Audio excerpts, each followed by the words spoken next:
তারেক রহমান হচ্ছে তৃণমূলের মুকুটহীন সম্রাট। আমাদের মাননীয় প্রধানমন্ত্রী 180 দিনের আগেই এই হাটাজারিতে, বিশেষ চট্টগ্রামে, বিশেষ করে এই হাটাজারি উপজেলায় উনি ওনার প্রোগ্রাম দিয়েছেন এবং আরও খুশি লাগছে এই কর্মসূচিটা হচ্ছে দলের নেতৃত্বে এবং দলের আয়োজনে।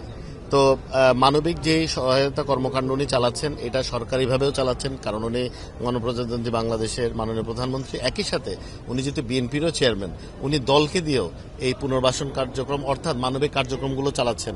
তো এই জন্য আমরা খুবই উচ্ছ্বসিত। আপনি দেখতেই পাচ্ছেন পুরো হাটাজারিতে, বিভিন্ন জায়গায়, বাঁশখালীতেও, ফটিকছড়িতে, বিভিন্ন জায়গায় শহরে একটা মানে ঈদের মতো আমেজ আসলে হচ্ছে যে আমাদের এই 16টা নির্বাচনী আসনে আসলে 13টিতেই, ইনফ্যাক্ট 14টিতেই আমাদের প্রার্থী বিপুল ভোটে বিজয়ী হয়েছে, জনগণের প্রত্যক্ষ বিপুল ভোটে বিজয়ী হয়েছে।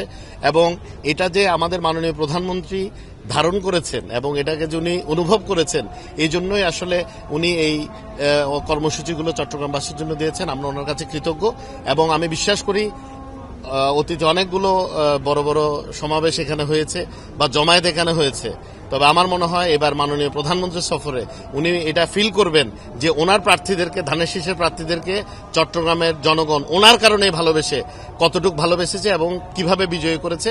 আমি মনে হয় উনি এবার আসলে এটা উনি অনুভব করতে পারবেন হৃদয় দিয়ে। নিরাপত্তার সাথে জড়িত যারা যারা সংশ্লিষ্ট আছেন, এরা নিশ্চিদ্র নিরাপত্তার ব্যবস্থা করেছেন। যদিও এখানে কোনো ধরনের কোনো হ্যাজার্ড কেউ দেখেন না, ওনারাও দেখেন নাই, আমরাও দেখছি না, কারণ আসলে এগুলা গণমানুষের প্রোগ্রাম।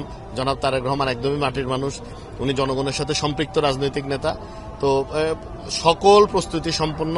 মোটামুটি আমাদের প্যান্ডেলের কাজও আমার ধারণা 2-3 ঘন্টার মধ্যেই পুরোটাই কমপ্লিট হয়ে যাবে আলহামদুলিল্লাহ। আর বাকি যে ভেন্যুগুলো আছে এগুলোও প্রস্তুত, চট্টগ্রাম প্রস্তুত ইনশাল্লাহ। আমি বিশ্বাস করি চট্টগ্রামবাসীর ভালোবাসায় আমাদের মাননীয় প্রধানমন্ত্রী এবার অভিভূত হয়ে যাবে। এটা কিন্তু নতুন কিছু না। তারেক রহমান হচ্ছে তৃণমূলের মুকুটহীন সম্রাট। উনি যখন দেশের বাইরেও ছিলেন, উনি সবসময় বাংলাদেশের একেবারে তৃণমূল পর্যায়ের নেতাকর্মীদের সাথে উনি যোগাযোগ ছিল, উনি সম্পৃক্ত ছিলেন। তারই ধারাবাহিকতা উনি যখন চট্টগ্রামে আসছেন, রাষ্ট্রীয় কর্মসূচি আছে, দলীয় কর্মসূচি আছে, মানে যে সামাজিক কর্ম বা মানবিক সহায়তা কর্মসূচিগুলো, একই সাথে উনি যেহেতু আমাদের যারা সংসদ সদস্য আমরা নির্বাচিত হয়েছি, এটা একমাত্র সম্ভব হয়েছে আমাদের সংগঠন অত্যন্ত শক্তিশালী ভূমিকা রেখেছে এবং তাদের সাথে অবশ্যই দলীয় প্রধান তাদের ভাব বিনিময় করবেন, মত বিনিময় করবেন, এটাই স্বাভাবিক, এটাই তারেক রহমানের রাজনীতি। এবং আমি বিশ্বাস করি উনি যে উদ্যোগটা নিয়েছেন, দুটি উদ্যোগ বিশেষ করে, একটি হলো এই যে শীর্ষ নেতা তৃণমূলের সাথে ভাব আদান প্রদানের জন্য উনি যেই বৈঠকটি ডেকেছেন রাত্রে আমাদের চট্টগ্রামে, এবং একই সাথে সরকারি সহায়তা কর্মসূচির পাশাপাশি উনি দলীয়ভাবেও পুনর্বাসন কর্মসূচি হাতে নিয়েছেন। অর্থাৎ আপনারা নিশ্চয়ই জানবেন উনি জিয়া রহমান ফাউন্ডেশনের সভাপতি এবং এই সংগঠনটা বরাবরই আত্মমানবতার সেবায় কাজ করে গেছে। এটা স্লোগানে ছিল, একটু চেষ্টা একটু উদ্যোগ এনে দেবে সফলতা, গড়ে তুলবে স্বনির্ভর বাংলাদেশ, স্বনির্ভরতা এনে দেবে স্বনির্ভরতা। তার মানে হচ্ছে রাষ্ট্রীয় যে যন্ত্রগুলো আছে তার পাশাপাশি অবশ্যই আমাদের ব্যক্তিগত উদ্যোগেও, ব্যক্তিগত বা মানবিক বা সামাজিক সংগঠনগুলোর উদ্যোগেও আত্মমানবতার সেবায় কাজ করতে হবে, তাহলে দেশ সামনের দিকে এগিয়ে যাবে।